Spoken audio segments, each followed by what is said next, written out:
An Orono woman is back home today following a long weekend in the nation's capital. After attending the 2017 Women's March in D.C., Teddy Jan Koval went back to participate in this year's version, the People's March. Brittany McCatton sat down with her to hear about her motivations for going and her experience there. Thank you so much for being in this fight with all of us.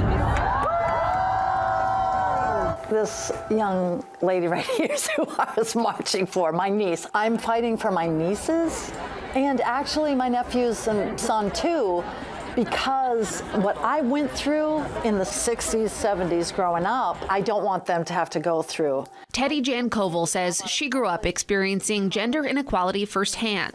It was why, on the heels of President Trump's first victory, she was among the hundreds of thousands to attend the 2017 Women's March. She says the sheer turnout of protesters insisting women's voices were heard inspired this painting. When we got downtown, we could hardly move. Basically, we had our backs up against the Hirshhorn Museum, luckily to be able to see a Jumbotron.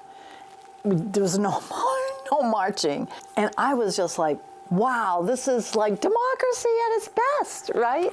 8 years later, with another Trump inauguration looming, Koval again decided to go to D.C. The name was different, the People's March, but it had the same inspiring effect on her. A bigger painting this time, because I think it's important to chronicle what actually happened. As they say, picture's worth 1,000 words. This year's crowd was just a fraction of the size of the one that came out in 2017. It had a different signature color, too, in contrast to the pink hats that were a hallmark of the first march. There were a lot of women who had the pink kitten hats on, but they had stressed loud and clear that they wanted it to be inclusive for the people, all people that are marginalized, so they selected green. With their green knit hats, handmade by a Waterville High School classmate, Koval and her college roommate marched through the streets of D.C. Saturday. Their stops included a visit to Senator Susan Collins' office to voice their concerns and expectations for the second Trump administration.